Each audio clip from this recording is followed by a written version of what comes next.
Have you ever heard a voice that didn't just sing, but healed?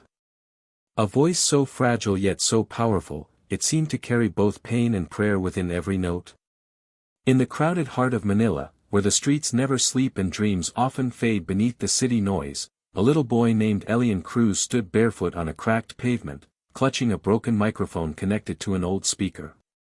His clothes were worn, his hair tangled, but when he sang, the world seemed to pause.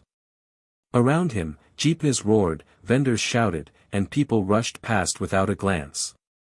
Yet a few would stop, even if just for a moment, drawn to that angelic sound echoing through the chaos. Some dropped coins into a small metal can beside him. Most didn't. Still, Elian sang, not for money, but for something deeper. Every word he sang was a silent cry for a life beyond hunger, beyond the narrow alley he called home. Beside him sat Rosa, his mother, her weary eyes following his every movement. She had worked all day washing strangers' clothes by the river, her hands red and raw, but her smile never faded when Elian sang. To her, his voice wasn't just talent, it was a miracle she had prayed for since his father's accident years ago. Rosa believed that God had given her son a gift, not to make them rich, but to remind them that beauty could still be born in poverty. And somewhere in the corner of that busy street was Tito Ben, an old man with a guitar that had more cracks than strings. He had once played in smoky bars, chasing fame that never came. But when he heard Elian sing for the first time, something inside him stirred again. Every evening after that, he joined the boy, strumming softly, letting the child's voice rise above his chords like dawn over the city skyline. The city might have ignored them, but destiny had not. Somewhere across the ocean, a stage waited, a place where stories like Elian's were rarely told, but never forgotten once heard. Could a barefoot boy from the slums of Manila truly stand on that world stage one day? Could his song reach hearts he had never seen, faces he had never known? The answer was waiting, hidden within the melody of his dreams. Long before anyone noticed his voice, Elian Cruz was just another child lost in the blur of Manila's forgotten corners. His home was a shanty made of rusted iron sheets, perched beside a drainage canal that overflowed every time the rains came.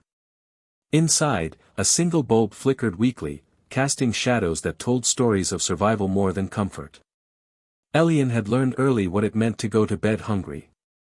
There were nights when Rosa quietly pretended she wasn't hungry so her son could eat the last handful of rice. She would hum old lullabies, her voice trembling but gentle, as if the melody itself could fill their empty stomachs. Elian listened, memorizing every note, every rise and fall. It was from her that he learned how music could hold pain and still sound beautiful. When Rosa left for work before sunrise, Elian would wander through the narrow alleys, carrying a plastic bag of old batteries, his small speaker, and the microphone that Tito Ben had repaired with tape. Singing was his only way to earn a few coins. The city had become his stage, the streetlights his spotlight. Children his age ran barefoot playing tag, their laughter echoing through the broken walls. Elian wanted to join them, but life had made him older than his years. He had no time for games, every peso mattered. Some days he'd earn enough for food, other days, nothing but dust and exhaustion. Still, he never stopped singing. Sometimes, the sound of his voice drifted through open windows of cafes or jeepneys waiting in traffic. A few people paused, startled by the purity of that tone coming from such a small boy. But moments passed, and life resumed its usual rhythm. Manila was a city that saw too much to stop for one dreamer. And yet, even in the darkest corners, light finds its way. One evening, as golden light spilled across the skyline, Elian stood by the footbridge near the market. The wind carried his song further than before, past the crowd, past the traffic, into the phone of a stranger who decided to record it. That one recording would soon travel farther than any of them could imagine. A spark had been lit, quiet, unseen, but it would change everything. The video began like any other clip that appeared and disappeared in the endless scroll of social media. A small boy, barefoot, standing on a cracked sidewalk in Manila, singing into a broken microphone. But there was something different about this one. The song wasn't polished, the sound wasn't clear, but the emotion in his voice was undeniable. It was raw, trembling, and pure. Within days, that clip began to spread. First among locals, then across the Philippines, and soon beyond. Comments poured in from around the world, people who didn't understand the words but felt the emotion. "Who is this boy?" they asked. "He sings like he's lived 1,000 lives." In the cramped room they called home, Rosa couldn't believe what she saw. Her son's face, on screens, in news clips, shared by strangers who called him the angel of the streets. Elian, too young to understand fame, just smiled shyly, wondering why people suddenly wanted to talk to him. Then, one morning, a message came from someone claiming to be part of America's Got Talent 2025. They had seen the viral video. They wanted him to audition.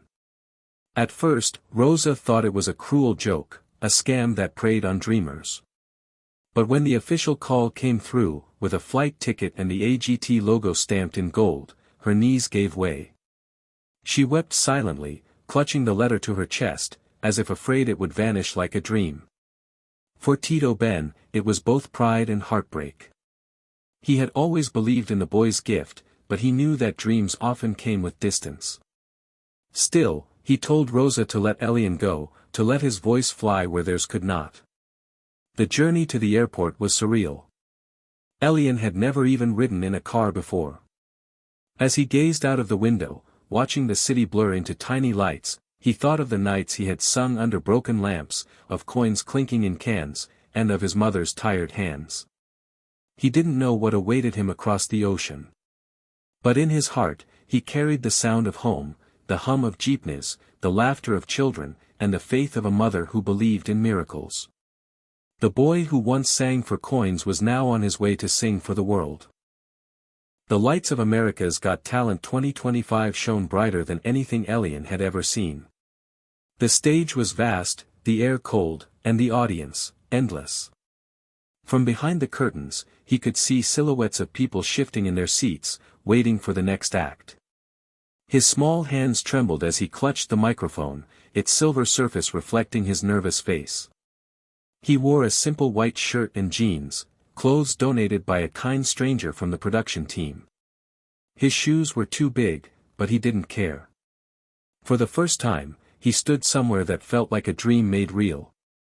The judges, Simon Cowell, Sofia Vergara, Heidi Klum, and Howie Mandel, sat under blinding lights, unaware of the storm about to unfold. As his name was called, Elian took a deep breath and stepped forward. The vast emptiness of the stage swallowed him whole, yet somehow, he didn't feel small. In that moment, he remembered his mother's voice telling him to sing from the heart, just like he did on the streets. He closed his eyes and began. The first note floated into the air like a whisper, delicate and uncertain. But as he sang the next, his voice grew stronger, steady, pure, unshaken. The hall, once filled with chatter, fell silent. His song carried stories of hunger and hope, of nights spent under flickering streetlights, of love that refused to die even in hardship. The camera zoomed in on Simon's face, his usual stern expression softening into disbelief. Sophia's eyes glistened. Somewhere in the audience, people began to rise to their feet. Elian's voice soared higher, trembling but unwavering, echoing through the massive theater like a prayer rising to the heavens. When the final note faded, the silence was deafening. Then came the explosion, cheers, tears, applause that shook the stage. Elian opened his eyes in shock, clutching the microphone, unsure if it was real. And then, through the blur of lights and sound, came the moment that would change his life forever.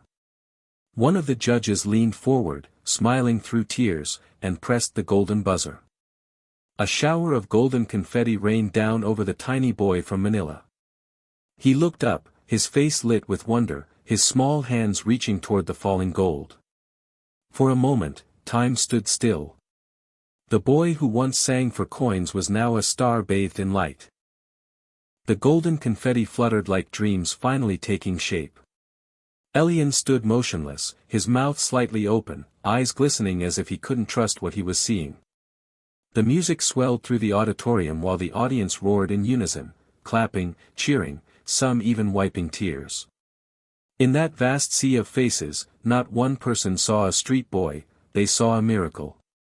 Backstage, members of the production crew were crying too.